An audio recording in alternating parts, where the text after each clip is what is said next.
Bismillahirrahmanirrahim. Assalamualaikum warahmatullahi wabarakatuh. Alhamdulillah, nahmaduhu wa nasta'inuhu wa nastaghfiruh wa na'udzu billahi min sururi anfusina wa min sayyiati a'malina. May yahdihillahu fala mudhillalah wa may yudlilhu fala hadiyalah. Setinggi puja, sedalam syukur, marilah sama-sama kita ungkapkan kehadirat Allah Subhanahu wa ta'ala. Allah yang selalu mencucurkan rahmatnya kepada kita. Dari kita bangun pagi sampai kita tertidur kembali, tidak pernah satu detik pun kita lepas daripada nikmat Allah. Selawat beriring salam kepada junjungan kita, pelupuk mata Abdullah, buah hati dan belahan jantung Aminah, Habibullah Muhammad sallallahu alaihi wasallam, yang dia adalah merupakan Sayyidul Mursalin, Khatamun Nabiyyin, penghulu para nabi, yang menjadi harapan kita untuk memberikan syafaat kepada kita. Mari sama-sama kita lantunkan salawat kepada beliau dengan lafaz Allahumma salli ala Sayyidina Muhammad wa ala ali Sayyidina Muhammad. Anak-anak ustadz yang dirahmati Allah, semoga engkau semua dalam lindungan Allah Subhanahu wa ta'ala.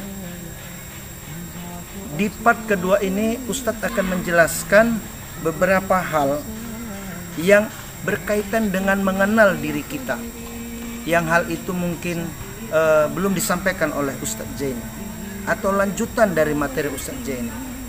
Sebagaimana kata orang bijak, terdahulu man arafa nafsah faqad arafa rabbah. Siapa yang mengenal dirinya, pasti dia mengenal Tuhannya. Dari paparan Ustadz Jaini, saya mau mengambil sebuah materi tentang fitrah. Anak-anak ustadz sekalian, perlu Anda ketahui bahwasanya kita manusia memiliki fitrah kita.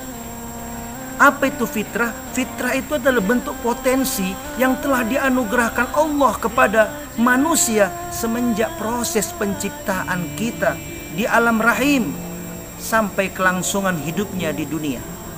Apa-apa saja potensi yang ada di dalam diri kita, apa-apa saja yang sudah kita bawa dari sejak zaman ajali atau sejak dari alam rahim, itulah yang disebut dengan fitrah kita. Allah Subhanahu wa ta'ala berfirman di dalam Al-Quran surah Al-Baqarah ayat 30 yang berbunyi, A'udzu billahi minasyaitonir rajim. Bismillahirrahmanirrahim. وَإِذْ قَالَ رَبُّكَ لِلْمَلَائِكَةِ إِنِّي جَاعِلٌ فِي الْأَرْضِ خَلِيفَةً قَالُوا أَتَجْعَلُ فِيهَا مَن يُفْسِدُ فِيهَا وَيَسْفِكُ الدِّمَاءَ وَنَحْنُ نُسَبِّحُ بِحَمْدِكَ وَنُقَدِّسُ لَكَ قَالَ إِنِّي أَعْلَمُ مَا لَا تَعْلَمُونَ. Allah Subhanahu wa ta'ala berfirman di dalam surah Al-Baqarah, dan ingatlah ketika Allah Subhanahu wa ta'ala berfirman kepada para malaikat, sesungguhnya aku hendak menjadikan Adam sebagai khalifah di muka bumi. Malaikat berkata, apakah engkau hendak menjadikan orang yang merusak dan menumpahkan darah di sana, sedangkan kami selalu bertasbih dan memujimu, mensucikan namamu. Allah Subhanahu wa ta'ala berfirman, Inni a'lamu ma la ta'lamun. Sesungguhnya aku mengetahui apa yang tidak ketahui. Nah, apa sajakah rahasia di dalam firman Allah yang mengatakan Inni a'lamu ma la ta'lamun? Salah satu jawabannya adalah fitrah kita. Nah, apa-apa saja fitrah kita? Pertama, Ustaz menjelaskan apa-apa fitrah kita supaya Anda tahu. Yang pertama, fitrah kita adalah fitrah beragama. Coba kita lihat sekarang, di manakah agama Islam yang berkembang pesat? Bukan di timur, bukan di Asia Tenggara, tapi Islam sekarang berkembang pesat itu di barat. Di negara-negara yang mayoritas mungkin penduduknya adalah ateis, tidak mengakui adanya Tuhan. Dulu mereka bebas berpikir tidak mengakui adanya Tuhan. Tapi begitu Islam datang dengan damai, Islam membuka cakrawala berpikir mereka, Islam memaparkan betapa Islam, ajaran agama Islam itu sangat sesuai dengan logika mereka di sekarang di barat sana, berbondong-bondong masuk ke dalam Islam. Kenapa? Ternyata mereka setelah lama mencari Tuhan, Fitrah manusia itu memang pencari Tuhan. Selama ini sebelum Islam datang, kita lihat banyak sekali orang-orang barat yang ketika tertimpa dalam masalah, mereka mengakhiri hidupnya dengan cara bunuh diri. Na'udzubillah summa na'udzubillah. Begitu Islam datang, semuanya sesuai dengan akal kehidupan mereka. Akhirnya Islam sekarang disambut meriah oleh warga-warga barat dan berbondong-bondong masuk ke dalam agama Islam. Itu kenapa bisa terjadi? Karena Islam datang menyentuh fitrah manusia yang pertama. Fitrah manusia itu mencari siapa penciptanya. Nah, setiap manusia ketika ditarik logikanya, siapa yang menciptakannya, siapa yang menciptakan alam ini, maka jawabannya adalah Allah Subhanahu wa ta'ala. Fitrah yang pertama, manusia sekalipun sekarang, kalau dia capek menghadapi masalah, kalau dia sudah lari kemana-mana untuk menyelesaikan masalahnya, nanti di suatu titik pasti dia akan merasakan tenang hatinya kalau dia sujud di hadapan Allah Subhanahu wa ta'ala, membawa masalahnya, menunjukkan bahwasanya dia kembali kepada fitrahnya, yaitu sujud kepada Allah. Karena fitrah kita beragama, maka Allah Subhanahu wa ta'ala berfirman, "Wa ma khalaqtul jinna wal insa illa liya'budun." Tidak aku jadikan jin dan manusia kecuali untuk beribadah kepadaku. Yang kedua, fitrah kita lahir dalam keadaan suci. Ruh yang diambil dari Lauhul Mahfuz kepada kita dalam keadaan suci, ditiupkan ruh kepada kita dalam keadaan suci. Rasulullah sallallahu alaihi wasallam bersabda, "Kullu mauludin yuladu alal fitrah, fa innama abawahu yuhawwidanihi aw yunassiranihi aw yumajjisanihi." Sesungguhnya setiap anak yang lahir ke muka bumi ini dalam keadaan suci, maka orang tuanya yang menjadikan dia Yahudi, menjadikan dia Nasrani, atau menjadikan dia Majusi. Pertama, fitrah kita adalah suci dari dosa. Oleh karena itu, wahai anak-anak Ustadz mengajak semua, jangan lupakan satu hal. Tiket yang habis diperjuangkan Rasulullah untuk kita, umatnya. Tiket yang membedakan kita dengan umat lain, yaitu taubat, memohon ampun kepada Allah, mengadukan kesalahan kita kepada Allah, membawa kesalahan kita kepada Allah, merendahkan diri kepada Allah, sehingga kita kembali kepada fitrah kita, yaitu suci. Yang ketiga, fitrah kita itu fitrah akliyah. Fitrah akliyah itu bahwasanya kita diciptakan, Nabi Adam diciptakan kepada waktu di surga dulu. Pertama yang menunjukkan Nabi Adam itu pantas menjadi khalifah adalah ternyata Nabi Adam bisa menyebutkan atau memahami seluruh benda-benda yang ada di surga. Ini termaktub di dalam surah Al-Baqarah ayat 31, 32 dan lain sebagainya. Bahwasanya dikatakan Nabi Adam disuruh Allah menyebutkan benda, padahal dulu benda itu nggak bisa disebutkan atau dipahami oleh seluruh malaikat yang ada di sana. Tapi Nabi Adam dalam sekejap waktu 1-2 hari dia bisa memahami seluruh benda-benda yang ada di surga. Inilah fitrah manusia. Jadi manusia itu yang disentuh itu intelektualnya. Jadi kepada anak-anak Ustadz, mari kita maksimalkan potensi intelektual kita, karena kita adalah khalifah, karena Allah menitipkan itu kepada kita, dan itu akan kita pertanggungjawabkan nanti di padang mahsyar di hadapan Allah. Kemana akal pikiran kita yang pintar ini kita habiskan? Hati-hati anak-anak Ustadz, hati-hati dalam mempertanggungjawabkan. Adapun faktor yang menyebabkan manusia berpaling dari fitrahnya, inilah dia ya. Pertama, jangan sampai ada hal ini terjadi sama anak-anak Ustadz. Pertama, tidak memahami perjanjiannya dengan Allah Subhanahu wa ta'ala. Udah jelas dijelaskan sama Ustadz Jaini di dalam ayatnya, ketika ruh ditiupkan di dalam perut ibu kita, di dalam rahim ibu kita, Allah mengambil janji kepada kita, alastu birabbikum qalu bala syahidna. Kita bersaksi. Kalau kita pada saat itu nggak mau bersaksi, Allah akan mengganti ruh yang mau masuk itu dengan ruh orang lain. Karena persyaratan yang ruh yang dimasukkan Allah nomor 1, paling bagus, paling alim, paling abid. Kalau ternyata kita pada waktu itu bandal, Allah ganti dengan ruh yang lain, mungkin kita dicampakkan Allah ke neraka sana ruhnya. Karena ruh kita itu yang paling bagus lah, dan kita mau memegang janji kita itu, makanya kita diambil Allah sebagai khalifah di muka bumi dan dilahirkan Allah untuk mencapai atau mengalami ujian cobaan di muka bumi. Itu yang pertama, tidak memahami perjanjian kita. Jadi kita semua yang hidup di muka bumi ini, di alam rahim sudah berjanji akan menganggap Allah sebagai Tuhan dan menganggap diri sebagai hamba. Yang kedua, faktor yang menyebabkan manusia berpaling dan berbuat maksiat, berpaling dari fitrahnya adalah dia bermaksiat kepada Allah. Nah, ini kadang-kadang Ustadz sedih menengoknya. Kenapa? Kadang-kadang orang yang terus-menerus melakukan maksiatnya, khawatir saya dia sudah termasuk ke dalam golongan orang yang tidak berpikir. Kenapa?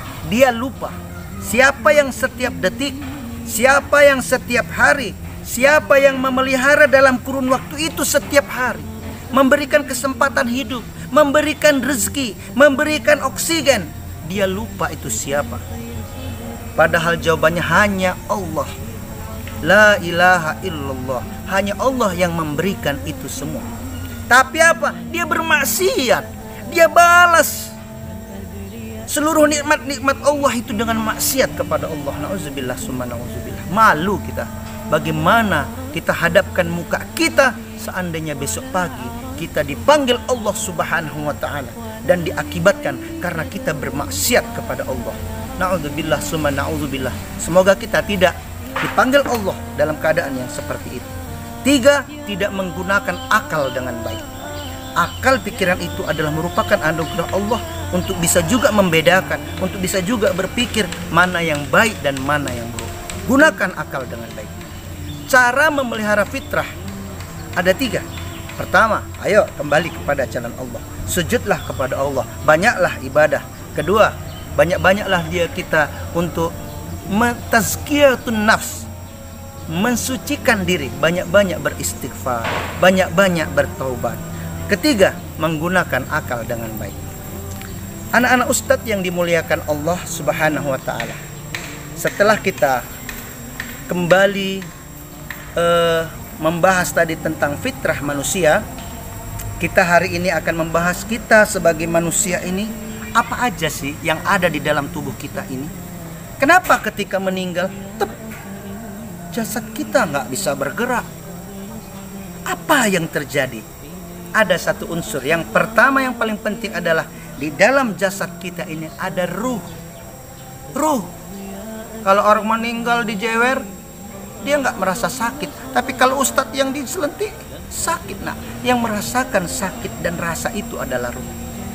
Ruh adalah suatu unsur yang ada di dalam jasad ini yang diciptakan Allah Subhanahu wa taala sebagai penyebab adanya hidup, sebagai bukti kita hidup. Dan ruh itu berasal dari kata rohayah atau angin. Dia sifatnya ghaib, tidak terlihat, tapi dia memiliki energi. Menurut agama Islam, manusia merupakan makhluk terakhir yang diciptakan. Ruh manusia merupakan makhluk terakhir yang diciptakan. Sudah diciptakan Allah makhluk-makhluk yang lain seperti jin, alam semesta, hewan dan lain sebagainya. Pada persiapan pertama Allah mengambil perjanjian yang sudah kita paparkan tadi. Oleh karena itu, mari kita pelihara ruh kita. Ruh kita ini anak ustadz, makanannya adalah beribadah kepada Allah. Makanannya adalah beribadah kepada Allah Subhanahu wa ta'ala.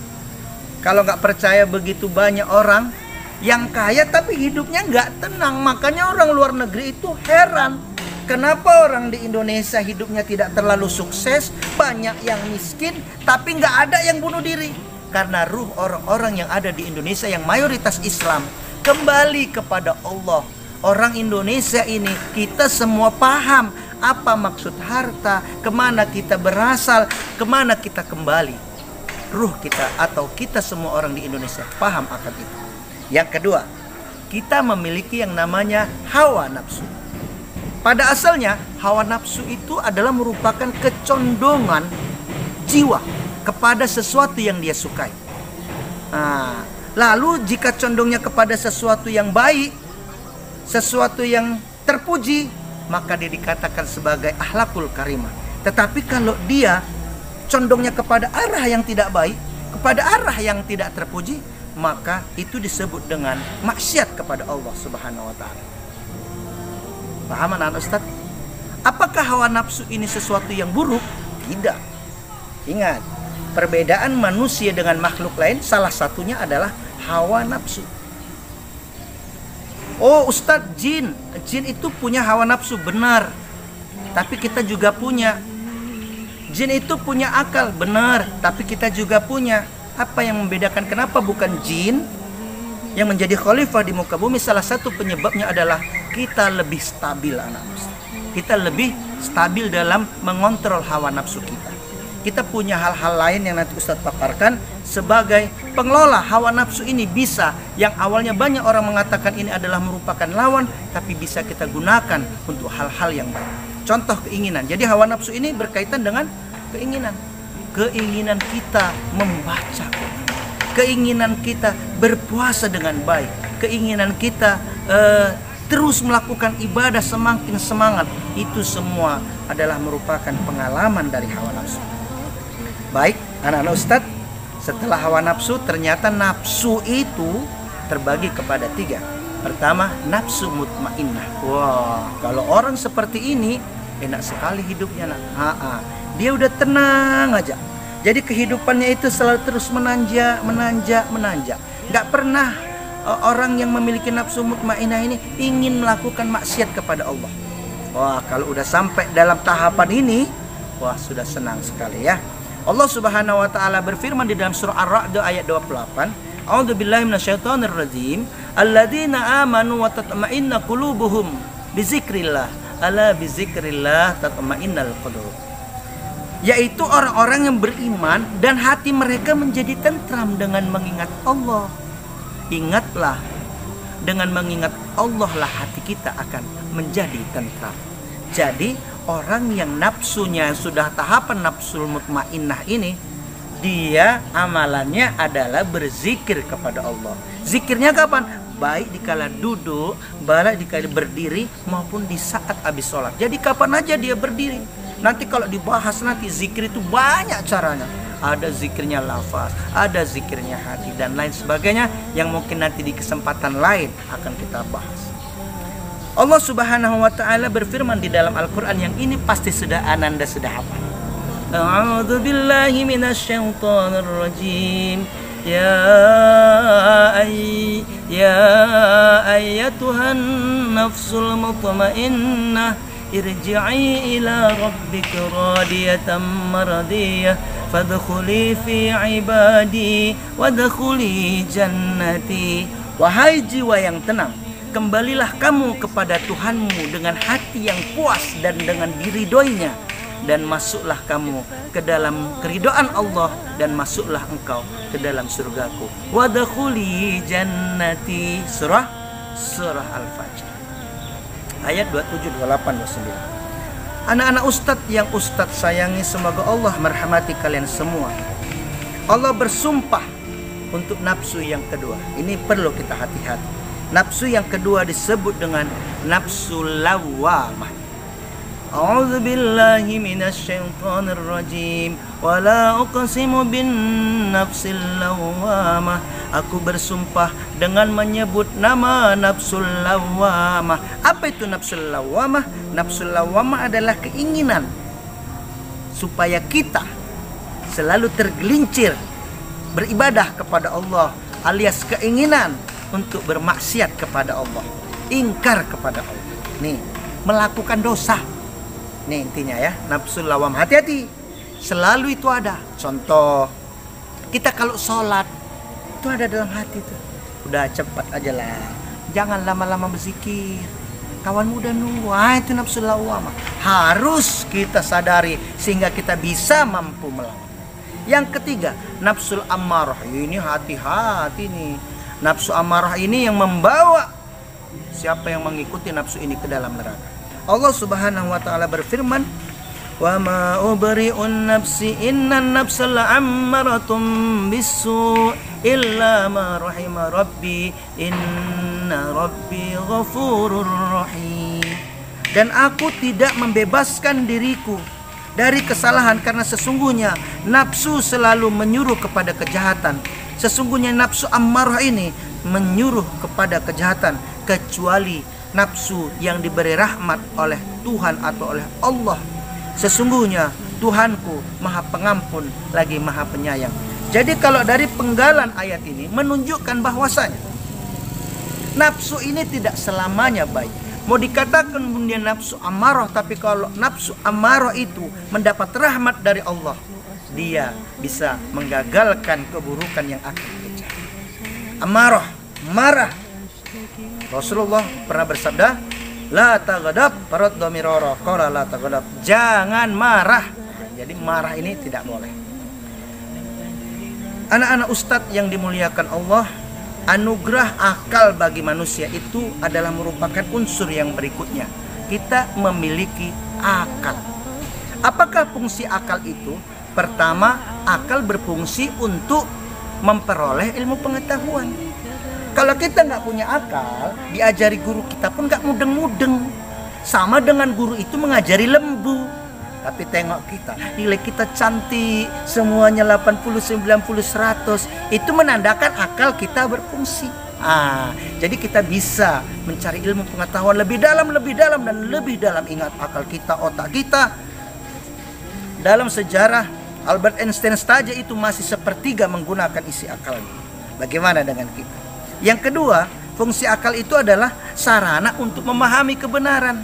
Nah, tengok logo atau jargon dari sekolah kita, saintis dan religius. Kenapa nanti di saintis kita meneliti bagaimanakah cara tumbuhan menyedot air yang ada di dalam tanah. Ternyata itu sudah dipaparkan Al-Quran dari zaman dahulu. Terungkap kebenaran. Allah Subhanahu wa ta'ala lebih mantap lagi. Kenapa? Kita lihat nyamuk, dia bisa menarik darah dengan jarum yang begitu lembut. Subhanallah. Anak-anak ustadz yang dimuliakan Allah, itulah yang kedua, fungsinya sebagai memahami kebenaran. Fungsi yang ketiga adalah sebagai sarana berpikir. Setelah kita memahami kebenaran, kita berpikir, mengambil kesimpulan. Oh, ternyata memang tujuanku sudah lurus, hidupku sudah lurus. Sehingga kita berpikir semakin tinggi pengetahuan kita, semakin bagus kita. Yang keempat fungsinya adalah, ini merupakan syarat seseorang itu menjadi mukallaf. Apa itu mukallaf? Orang yang sudah dibebani dosa. Jadi kalau orang nggak punya berakal, itu pun nggak dianggap itu. Nanti di akhirat itu nggak dihitung, gitu ya. Jadi kalau kita mau dianggap oleh Allah, fungsikan akal kita. Yang berikutnya, yang kelima, fungsi akal adalah sebagai pengendali untuk orang yang beriman. Contoh, ini saya lagi marahlah saya, emosi saya, dan sebagainya. Tapi kalau dia berakal, ingat kata hadis, orang yang marah, ini akal ini ya, orang yang marah sama seperti bola yang dimainkan anak kecil, anak kecilnya adalah setan. Nauzubillah. Nah, dia tahu pengetahuan itu. Oh iya ya, saya pernah baca nih hadis. Maka dia bisa dikendalikan kemarahan dia. Yang ketiga, mencegah hawa nafsu yang buruk. Anak-anak ustadz yang dimuliakan Allah, terakhir, potensi yang ada di dalam diri kita sehingga kita bisa mengenal diri kita adalah hati. Qalbun. Qalbun ini adalah unsur yang tidak terindra. Jadi yang dimaksudkan kita memiliki hati yang berfungsi itu sebagai pengendali, itu bukan hati yang ada empudunya di dalam itu, bukan. Itu jasadnya. Tapi sesungguhnya hati yang dimaksud adalah tidak berindra. Dia bersifat spiritual dan memiliki hubungan yang erat dengan jantung, dengan otak, dan sistem indera yang lain. Ada sebuah hadis mengatakan, ala inna fil jasadi mudghah, idza salahat salahal jasadu kulluh, wa idza fasadat fasadat jasadu kulluh, ala wahya qalbu.